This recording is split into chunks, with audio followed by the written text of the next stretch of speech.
పంతులు తత్వాన్ని అరువు తెచ్చుకుంది. పంతులు తత్వాన్ని అరువు తెచ్చుకున్నటువంటి క్రైస్తవ సమాజం నువ్వు లేమ్యాన్, నేను పయస్ అని చెప్పటం మొదలుపెట్టింది. పయస్గా ఉన్న నాకు మాత్రమే బైబిల్, నీకు కాదు, నేను చదివి దాని అర్థం నేను నీకు చెప్తాను అని చెప్పటం మొదలుపెట్టింది.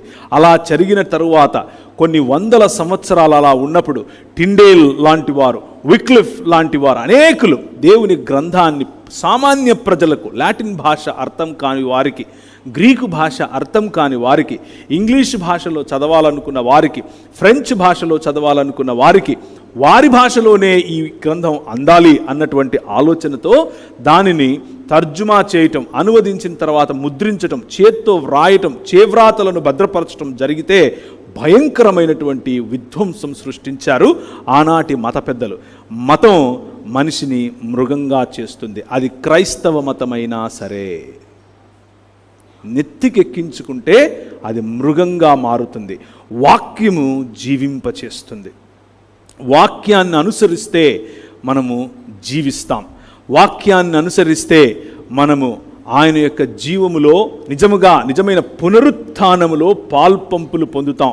పునరుత్థానము ఎన్నటికీ చనిపోనటువంటి సెల్స్, ఎన్నటికీ చనిపోనటువంటి శరీరం, ఎన్నటికీ చనిపోనటువంటి రక్తమాంసములు, లేకపోతే ఎన్నటికీ తరిగిపోనటువంటి దేహం మనం తిరిగి సంపాదించబోతున్నాం. అదే గాస్పల్.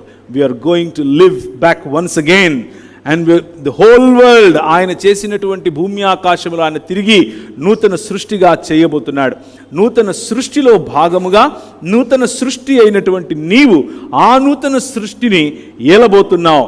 ఆ నూతన సృష్టి కార్యము దేవుని మాట చేత మొదలు పెట్టబడింది. So the word of God is the instrument and the means to new creation. దేవుని వాక్యము నూతన సృష్టికి నాంది. దేవుని వాక్యము నూతన సృష్టికి పునాది. దేవుని వాక్యము నూతన సృష్టిలో నిర్మాణాత్మకమైనటువంటి పనిని చేస్తోంది. అందులో భాగం నువ్వు, అందులో భాగం నేను, అందులో భాగం సర్వ మానవ సమాజం. ఈ వాక్యము కేవలము క్రైస్తవులకు కాదు. ఈ వాక్యము కేవలము ఫలానా కులంలో పుట్టిన వాళ్ళకు కాదు. ఈ వాక్యము కేవలం ఒక దేశానికి చెందిన వాళ్ళకు కాదు. ఈ వాక్యము సర్వమానవాళికి. తెలిసి తెలియకుండానే అనేకులు ఈ వాక్యము చేత ప్రభావితం చేయబడ్డారు. ఒక సహోదరుడు నా మీద చాలా కోపంగా ఉన్నాడు. ఒకరోజు చాలా కోపంగా ఉన్నాడు. ఎందుకంటే నేను ఇలా డిబేట్స్ వగేరాలో పాల్గొంటూ ఉంటాను కాబట్టి నేనంటే కొంచెం ఆ అబ్బాయికి కోపంగా ఉండి నాతో ఫోన్లో చేసి నన్ను బాగా తిడుతున్నాడు. తిడుతూ ఉంటే నేను ఆ అబ్బాయిని